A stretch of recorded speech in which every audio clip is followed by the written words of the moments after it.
Hello everyone, welcome to SRG studies. दोस्तों स्वागत है एक बार फिर से आप सभी का। फ्रेंड्स, आज की इस वीडियो में हम पढ़ेंगे यूपी बोर्ड क्लास 9th का साइंस चैप्टर नंबर 3 है एटम्स एंड मॉलिक्यूल्स, परमाणु एवं अणु। तो आइए वीडियो की शुरुआत करते हैं अभ्यास प्रश्न से, जो कि पहला आपका अभ्यास प्रश्न का पॉइंट नंबर 1 है, अति लघुत्तरीय प्रश्न। इसमें से पहला प्रश्न दे रखा कि अवोगाद्रो स्थिरांक से क्या समझते हो।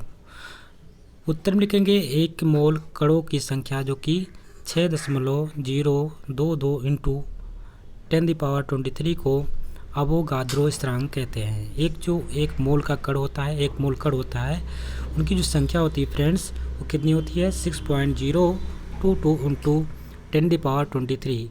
इसी को हम बोलते हैं अवोगाद्रो स्थिरांक कहते हैं।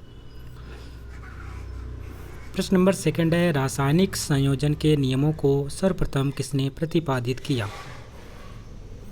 उत्तर में लिखेंगे एंटोनी एल लेवासिए एवं जोसेफ एल प्राउस्ट ने प्रतिपादित किया था। ध्यान में रखेंगे एंटोनियो जो वैज्ञानिक थे, रासायनिक वैज्ञानिक थे, उनका नाम था एंटोनी एल लेवासिए एवं जोसेफ एल प्राउस्ट ने इसको प्रतिपादित किया था। प्रश्न नंबर 3 है, 2H तथा H2O में क्या अंतर है। तो ध्यानपूर्वक पढ़ेंगे। जो यहाँ पे फ्रेंड्स 2H दे रखा है, 2H क्या बताता है, हाइड्रोजन के 2 परमाणु प्रदर्शित करता है। जो हमारा यहाँ पे H होता है, सिर्फ सिंगल H होता है, वो हाइड्रोजन के 2 परमाणु को प्रदर्शित करता है। जबकि जो हमारा H2 है, H2 की बात करते हैं तो हाइड्रोजन के एक अणु को प्रदर्शित करता है। क्या करता है, एक अणु को प्रदर्शित करने का कार्य कौन करता है, H2 करता है। तो यही दोनों में अंतर है, ध्यान से इसको लिख लेंगे, याद कर लेंगे। प्रश्न नंबर 4 है, एक AMU या U क्या है। उत्तर लिखेंगे कार्बन 12 का 1/12वां द्रव्यमान जो होता है, ये MU या यूनिफाइड मास कहलाता है। प्रश्न नंबर 5 है, किस भारतीय दार्शनिक ने पदार्थ के अविभाज्य कण को परमाणु कहा है। जो विभाज्य ना हो सके, ऐसा पदार्थ जो कि पूरे तरीके से उसके बाद ना विभाज्य हो सके, ऐसे कण को परमाणु कहा किस वैज्ञानिक ने कहा है। तो ऐसा कहने वाले वैज्ञानिक है महर्षि कणाद ने। प्रश्न नंबर 6 है, द्रव्यमान संरक्षण का नियम क्या है। उत्तर में लिखेंगे किसी भी अभिक्रिया में अभिकारकों और उत्पादों के द्रव्यमानों का योग अपरिवर्तनीय रहता है, यह द्रव्यमान संरक्षण का नियम है। जैसा कि आपको पता है, जो कोई अभिक्रिया होती है, रासायनिक अभिक्रिया कराई जाती है, तो उसमें आपको 2 पार्ट्स देखने को मिलते हैं। पहला पार्ट्स आपका अभिकारक होता है, और जो हमारा तीर के पीछे साइड में अभिकारक होता है, और तीर के आगे जो होता है उत्पाद बोलते हैं, उसको प्रोडक्ट बोलते हैं। तो इसमें अगर इन द्रव्यमानों का हम योग कर देते हैं तो अपरिवर्तनीय रहता है, यही हमारा होता है द्रव्यमान संरक्षण। प्रश्न नंबर 7 है, किसी पदार्थ का आणविक द्रव्यमान क्या है। उत्तर में लिखेंगे किसी पदार्थ का आणविक द्रव्यमान उसके सभी संघटक परमाणुओं के द्रव्यमान का योग होता है। यानी किसी पदार्थ का जो आणविक द्रव्यमान होता है, उनके सभी जो संघटक परमाणु होते हैं, परमाणु के द्रव्यमान का योग होता है, वो बराबर होते हैं। प्रश्न नंबर 8 है, सूत्र इकाई द्रव्यमान क्या है। सूत्र इकाई द्रव्यमान की बात करते हैं तो इसमें लिखेंगे किसी पदार्थ का सूत्र इकाई द्रव्यमान उसके सभी संघटक परमाणुओं के परमाणु द्रव्यमानों का योग होता है। प्रश्न नंबर 9 है, एक आयन क्या है। एक आयन की बात कर रहा है, एक आयन क्या होता है। तो उसमें लिखेंगे एक परमाणु या परमाणुओं का समूह जो आवेशित हो आयन कहलाता है। एक परमाणु या परमाणु का जो समूह होता है फ्रेंड्स, जो कि आवेशित हो, ऐसे को इसे हम क्या बोलेंगे, आयन कहते हैं। प्रश्न नंबर 10 है, Na तथा Na+ में क्या अंतर है। यहाँ पे सोडियम का परमाणु दे रखा है, ठीक है, और बोल रहा है Na और Na+ में क्या अंतर होता है, ये चीज़ आपको बताना है। तो ध्यान में रखेंगे, ध्यान से इसको पढ़ेंगे इस क्वेश्चन को। उत्तर में लिखेंगे Na सोडियम का परमाणु है तथा Na+ जो है सोडियम का आयन है।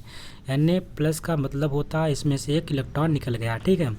प्लस का मतलब है इलेक्ट्रॉन को उसने त्याग कर दिया है, और अगर यहाँ पे Na- होता है तो यहाँ पे इलेक्ट्रॉन को गेन किया है, यानी कि इलेक्ट्रॉन को लिया है।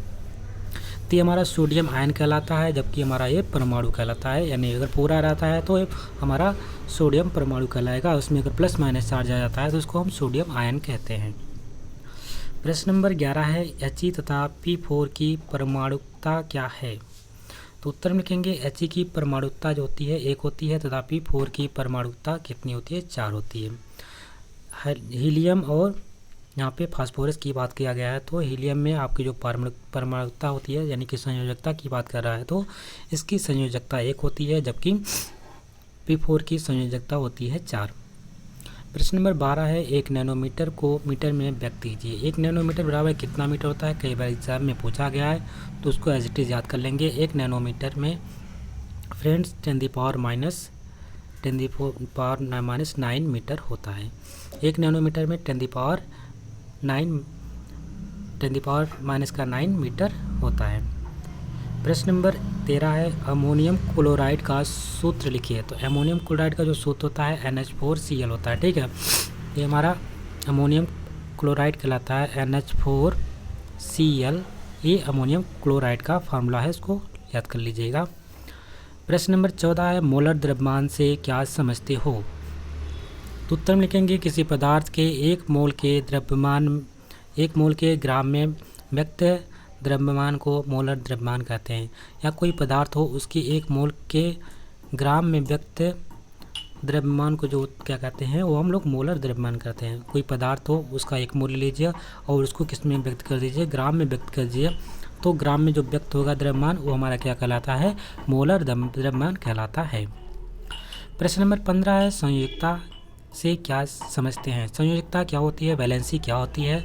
इसके बारे में आपसे पूछ रखा है। उत्तर में लिखेंगे किसी परमाणु या मूलक की संयोजन क्षमता को संयोजकता कहते हैं। यानी जो कोई परमाणु हो या मूलक हो दूसरे परमाणु से अगर वो संयोग करते हैं, कितने क्षमता से वो संयोग करता है उसकी वही क्षमता को ही हम क्या कहते हैं? संयोजकता कहते हैं। प्रश्न नंबर 16 है प्रत्येक का एक उदाहरण दीजिए। यहाँ पे 2 पॉइंट दे रखे हैं, इनका एक उदाहरण देना है। त्रिपरमाणु अणु क्या होते हैं और बहुपरमाणु अणु क्या होते हैं? अगर हम इसकी बात करते हैं तो त्रिपरमाणु, इससे हमारा ऑक्सीजन में तीन यहाँ पे लिख गया तो ये 3 परमाणु कहलाते हैं, ठीक है। 3 परमाणु अणु ये कहलाते हैं। और यहाँ पे जैसे कि एसिड है ये हमारा क्या कहलाता है? बहुपरमाणु अणु कहलाता है। प्रश्न नंबर 17 है हाइड्रोजन गैस के 1 मोल में कितने H2O अणु होते हैं? जो हमारा हाइड्रोजन गैस है फ्रेंड्स उसमें 1 मोल अगर आप ले लीजिए, 1 मोल में कितने H2O अणु होते हैं तो उसकी गणना करनी है। उत्तर में लिखेंगे हाइड्रोजन गैस के 1 मोल में 6.022 × 10⁻20 H2O अणु होते हैं। 1 मोल कितने होते हैं? 6.022 × 10⁻23 H2O अणु होते हैं। प्रश्न नंबर 18 है निम्नलिखित यौगिकों के रासायनिक सूत्र लिखिए। जैसे कि यहाँ पे सल्फ्यूरिक अम्ल का पूछ रखा है और कैल्शियम हाइड्रोक्साइड का। तो आपको पता है सल्फ्यूरिक अम्ल का फार्मूला क्या होता है? सूत्र क्या आता है? H2SO4। ये सल्फ्यूरिक अम्ल हो गया। कैल्शियम हाइड्रोक्साइड की बात करते हैं CaOH, ठीक है। CaOH का होल ट्वाइस जो हमारा होता है वो कैल्शियम हाइड्रोक्साइड होता है, जिसको हम बुझा हुआ चूना कहते हैं, ठीक है। CaO जो हमारा होता है वो हमारा चूना कहलाता है, ठीक। और ये हमारा बुझा हुआ चूना कहलाता है, इसको हम कैल्शियम हाइड्रोक्साइड कहलाते हैं।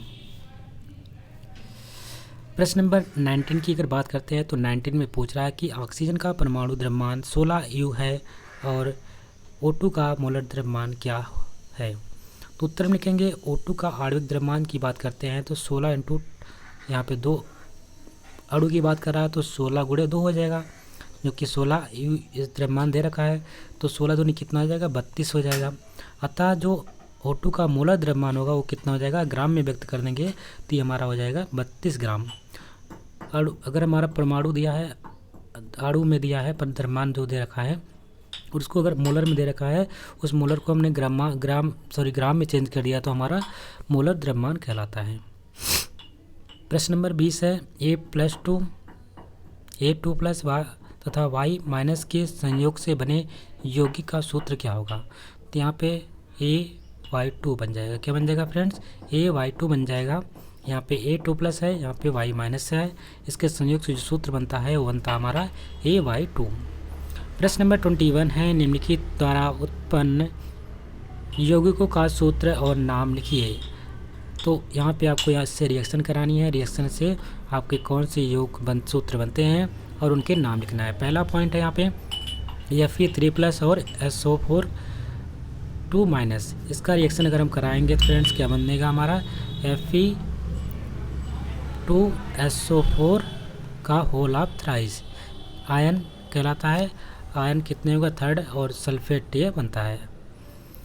दूसरा हमारा बनेगा NH4+ और CO3 2-। इसका रिएक्शन करेंगे तो NH4 का होल ट्वाइस CO3 और इसको हम बोलेंगे अमोनियम कार्बोनेट। अब हम लोग इस चैप्टर के कुछ महत्वपूर्ण बहुविकल्पी प्रश्नों को पढ़ेंगे जो कि अति इम्पोर्टेंट है। पहला प्रश्न यहाँ पे दे रखा है कि नाइट्रोजन का रासायनिक संकेत है। यहाँ पे पहला ऑप्शन है Na, दूसरा है N2, तीसरा है N+ और चौथा है N। तो पहले का जैसे कि पता है जो नाइट्रोजन का रासायनिक संकेत होता है क्या होता है N2 होता है, ये हमारा नाइट्रोजन कहलाता है। Na हमारा सोडियम हो जाता है, ठीक है। जबकि हमारे आयन है ये हमारा परमाणु हो जाएगा और हमारा ये अणु जो होता है उन एक अणु कहलाता है नाइट्रोजन का, इसको हम रिप्रेजेंट करते हैं N2 से। प्रश्न नंबर 2 है, सोडियम का रासायनिक संकेत क्या है। तो इसी प्रकार से आपने देख लिया, पहले बता दिया था। पहला ऑप्शन है SO, दूसरा है SD, तीसरा Na, चौथा है Na। लेकिन यहाँ पे Na कैपिटल में है, ये नहीं हो सकता है। हमारा जो सोडियम का प्रतीक होता है N कैपिटल में A स्मॉल में, तो ये हमारा option number D is the right answer. प्रश्न नंबर 3 है, निम्नलिखित में से कौन सबसे अधिक भारी है। इसमें से पूछ रखा कि सबसे अधिक कौन भारी है। पहला ऑप्शन है सुक्रोज, जिसका फार्मूला होता है C12H22O11, जिसको हम चीनी कहते हैं और के 0.2 मोल लिए गए हैं। दूसरा है CO के 2 मोल लिए गए हैं। तीसरा है CaCO3 के 2 मोल लिए गए हैं। H2O के 10 मोल लिए गए हैं। इसमें पूछ रहा है कि सबसे भारी कौन सा है, तो इसका राइट आंसर हो जाएगा कैल्शियम कार्बोनेट के अगर 2 मोल लेंगे ये सबसे भारी होगा, यानी कि option number C is the right answer. CaCO3 के 2 मोल अगर हम लेंगे ये सब इससे भारी रहेगा। प्रश्न नंबर 4 है, निम्नलिखित में से किसमें परमाणुओं की संख्या अधिकतम होती है। पहला है हाइड्रोजन जल के 18 ग्राम, या ऑक्सीजन के 18 ग्राम, या कार्बन डाइऑक्साइड के 18 ग्राम, या मीथेन के 18 ग्राम। जिसमें पूछ रहा कि परमाणुओं की संख्या अधिकतम होगी, किसमें परमाणुओं की संख्या अधिकतम होगी, तो चौथे का D is the right answer हो जाएगा। इसमें परमाणु की जो संख्या है वो अधिकतम होगी CH4 में।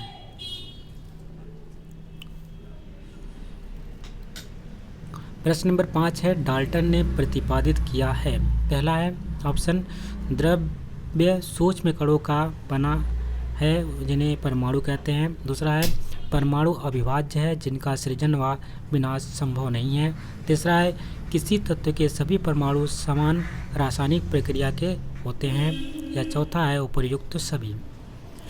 तो पांचवे का राइट आंसर हो जाएगा option number D is the right answer, यानी जितनी भी चीज़ें ऊपर दे रखी हैं सब सही हैं। जो हमारा द्रव्य होता है सूक्ष्म कणों का बना होता है जिन्हें हम परमाणु कहते हैं। जो द्रव्य की बात करें पदार्थ जो होता है, पदार्थ सूक्ष्म कणों से बना होता है जिन्हें हम परमाणु कहते हैं। परमाणु हमारा जो है अविभाज्य कण है, इसको हम और नहीं तोड़ सकते हैं, जिसका ना सृजन कर सकते हैं ना ही हम विनाश कर सकते हैं। किसी तत्व के जो सभी परमाणु समान रासायनिक प्रकृति के होते हैं, किसी भी तत्व का अगर बात करते हैं तो उसके जितने भी परमाणु होंगे समान, उसमें सभी जो रासायनिक प्रकृति होगी वो सब समान रहेगी। बढ़ते हैं अगले प्रश्न की तरफ। प्रश्न नंबर 6 है, हाइड्रोजन परमाणु की त्रिज्या है। इंपॉर्टेंट क्वेश्चन है, इसको एज इट इज रट लेना है। पहला है 10⁻⁻6 मीटर, दूसरा है 10⁻⁻10 मीटर, तीसरा है 1 mm, चौथा है 10⁻10 मीटर। तो जाहिर सी बात है डी वाला हो नहीं सकता इतना लंबा 10⁻10 मीटर। परमाणु बहुत छोटा सा, हाइड्रोजन का जो परमाणु त्रिज्या होती है वो छोटी होती है, यानी कि वो -c में रहेगा। कितना रहेगा ये आपको ध्यान में रखना है। और मीटर में आप सभी आंसर मीटर में पूछ रखे, एक mm मीटर, एक आपका mm में है, तो इसलिए 6 का 20 द राइट आंसर हो जाएगा। 10⁻⁻10 मीटर आपका ये हाइड्रोजन की परमाणु की त्रिज्या होती है। यहाँ पे पूछ रखा है प्रश्न नंबर 7 का 1 नैनोमीटर बराबर होता है, यानी हम यहाँ पे लिखना है, इसका मतलब होता है नैनोमीटर। 1 नैनोमीटर बराबर होता है कितने मीटर के? पहला ऑप्शन है 10⁻⁻6 मीटर के, दूसरा है 10⁻10 मीटर का, तीसरा है 10⁻9 मीटर के, या 10⁻10 मीटर का। तो इसका राइट आंसर हो जाएगा ऑप्शन नंबर सी, 1 नैनोमीटर बराबर होता है 10⁻9 मीटर के। प्रश्न नंबर 8 है कैल्शियम का प्रतीक है। कैल्शियम का प्रतीक चिन्ह पूछ रहा है, संकेत पूछ रहा है। पहला है Cu, जैसे कि Cu आपका नहीं है, दूसरा है Cl है, तीसरा है Ca और चौथा है Cm। तो फ्रेंड्स इसका राइट आंसर हो जाएगा ऑप्शन नंबर सी, Ca, यानी कि सी आपका ये option number see the right answer हो जाएगा, और इसको हम कहते हैं Ca कैल्शियम। ये हमारा कॉपर हो गया, Cu हो गया, और ये हमारा क्लोरीन हो गया। ठीक है। प्रश्न नंबर 9 है यदि ऑक्सीजन का परमाणु द्रव्यमान 16 है तो ऑक्सीजन गैस के 1 मोल का द्रव्यमान होगा। अगर पूछ रहा कि जो ऑक्सीजन के परमाणु द्रव्यमान अगर 16 दे रखा है तो ऑक्सीजन गैस के 1 मोल का द्रव्यमान कितना होगा? तो पहला ऑप्शन है 44 यू, दूसरा है 32 ग्राम, तीसरा है 16 यू, चौथा है 16 ग्राम। तो 9 का राइट आंसर हो जाएगा option number B is the right answer, वो 32 ग्राम हो जाएगा। क्योंकि आप ऑक्सीजन में पता है आपको 2 ऑक्सीजन होते हैं, तो 2 से उसको मल्टीप्लाई कर देंगे 16 को, तो हमारा कितना आ जाएगा? 32 ग्राम आ जाएगा। ये ग्राम में हमारा मोलर द्रव्यमान आता है। प्रश्न नंबर 10 है पानी का ग्राम अणुक द्रव्यमान है। पानी का ग्राम अणुक द्रव्यमान है, पहला है 18 यू, दूसरा है 18 ग्राम, तीसरा है 32 ग्राम 32 यू, चौथा है 32 ग्राम। तो पानी की बात कर रहा है H2O, उसका फार्मूला होता है, और क्वेश्चन नंबर 10 है, इसका राइट आंसर हो जाएगा बी 18 ग्राम। ठीक है। H2O ये हमारा होता है जल, और इसके पानी का ग्राम अणुक द्रव्यमान जो होता है वो, अगर हम अणुक द्रव्यमान की बात करेंगे तो हमारा आएगा H2O 18 ग्राम में आ जाएगा। क्योंकि आपको पता है 16 होता है ऑक्सीजन का, और यहाँ पे 2 हो जाएंगे, 16 2 18 हो जाएगा। प्रश्न नंबर 11 है 1.6 ग्राम CH4 का HTP का आयतन होता है। पूछ रखा है 1.6 ग्राम मीथेन यहाँ पे दे रखा है, इसकी HTP पे आयतन कितना होगा? पहला पॉइंट है 2.24 लीटर, दूसरा है 4.48 लीटर, तीसरा है 11.2 लीटर, चौथा ऑप्शन है 1.12 लीटर। तो इसका राइट आंसर होगा option number A 2.24 litre. Option number A is the right answer, 2.24 litre. प्रश्न नंबर 12 है A2+ व B- के संयोजन से बने यौगिक का सूत्र है। अगर मान लीजिए कोई यौगिक है जिस पे चार्ज है A2+ का, और वह संयोग कर रही है B- से, तो इसका जो सूत्र होगा क्या होगा? पहला ऑप्शन दे रखा है A2B, दूसरा है A2B2, तीसरा ऑप्शन है AB, और चौथा ऑप्शन है AB2। तो इसका राइट आंसर हो जाएगा option number D is the right answer, AB2। ठीक है। कौन सा हो जाएगा? AB2, ये हमारा करेक्ट आंसर हो जाएगा। प्रश्न नंबर 13 है Al3++ व SO4 से बने यौगिक का सूत्र है। पहला ऑप्शन है Al2SO4 का होल थ्राइस, दूसरा है Al2SO4 का AlSO4 का होल थ्राइस, तीसरा Al3SO4 का होल ट्वाइस, और चौथा AlSO4। इसका राइट आंसर हो जाएगा ऑप्शन नंबर ए AlSO4 का होल थ्राइस। ठीक है। क्या बनेगा? Al2SO4 का whole thrice the right answer. प्रश्न नंबर 14 है O2 की परमाणुकता है। O2 की परमाणुकता है यानी संयोजकता की बात कर रहा है, यहाँ पे वैलेंसी की बात कर रहा है। तो कितनी होती है? पहला ऑप्शन है 4 है, दूसरा है 3, तीसरा है 2, और चौथा है 1। तो इसका राइट आंसर हो जाएगा दोस्तों option number C is the right answer है 2। इसका जो ऑक्सीजन की परमाणुकता होती है वो 2 होती है, लेकिन अलग अलग जगहों पर इसकी चेंज भी होती रहती है।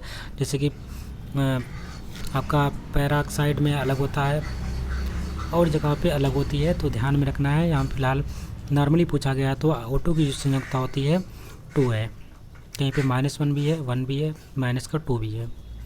प्रश्न नंबर 15 है कॉपर की परमाणुकता है। पहला ऑप्शन है 4, दूसरा है 3, और तीसरा है इसमें से 1। तो कॉपर की बात करते हैं। ठीक है। तो इसमें होता है ऑप्शन नंबर डी, यानी कि 1। कॉपर की परमाणुकता कितनी होती है? 1 होती है। प्रश्न नंबर 16 आयरन का प्रतीक है। आयरन का प्रतीक क्या होता है? ये हमारा आयोडीन हो गया, ठीक है। ये IR है, ये Fe है या Fn है। तो इसका राइट आंसर होगा option number C is the right है। Fe जिसको हम फेरस बोलते हैं, आयरन को फेरस से के नाम से जानते हैं, और इसकी जो प्रतीक होता है उसको हम Fe से रिप्रेजेंट करते हैं। प्रश्न नंबर 17 है सी प्रतीक है। सी किसका प्रतीक है? पहला ऑप्शन है कार्बन का, दूसरा है कॉपर का, तीसरा है कैल्शियम का, जबकि चौथा है क्लोरीन का। तो दोस्तों सबका मैं प्रतीक लिख देता हूँ। सी कार्बन हो गया, Cu कॉपर हो गया, कैल्शियम की बात करते हैं तो Ca हो गया, और क्लोरीन होता है Cl। तो आपको दिखे गया कार्बन किसका, सी किसका प्रतीक होता है। तो option number A is the right answer, carbon का प्रतीक है सी। प्रश्न नंबर 18 किसी यौगिक के 1 मोल के अणुओं की संख्या होती है। किसी यौगिक की 1 मोल में अणुओं की संख्या कितनी होती है? तो आपको शुरुआत में ही पढ़ लिया है। पहला ऑप्शन है 6.022 इंटू 10⁻23, दूसरा है 6.022 इंटू 10⁻22, तीसरा ऑप्शन है 6.022 इंटू 10⁻21, या चौथा है 6.022 इंटू 10⁻23। तो आपको पता है इसका राइट आंसर हो जाएगा option number D is the right answer.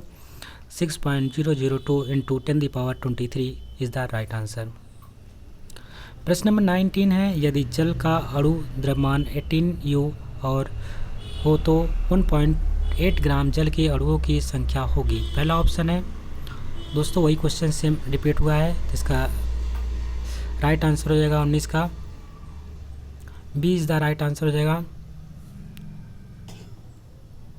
6.02 into 10⁻22। Question number 20 है H2 गैस के 2 मोलों का द्रव्यमान कितना है। H2 गैस के लिए 2 मोलों का द्रव्यमान पूछ रखा है।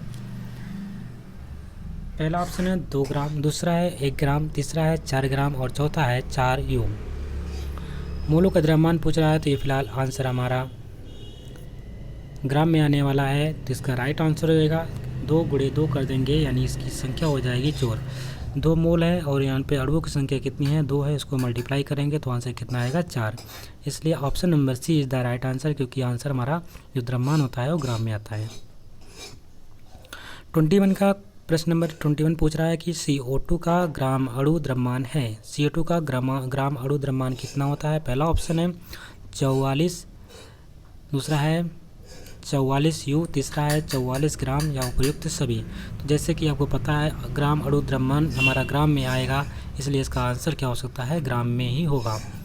तो आपका यहाँ पे राइट आंसर हो जाएगा, सॉरी यहाँ पे ग्राम अणु की बात कर रहा है, तो ग्राम अणु जो द्रव्यमान होगा वो हमारा किस में होगा? U में होगा। इसलिए इसका राइट आंसर हो जाएगा option number B is the right answer, 44 U is right है।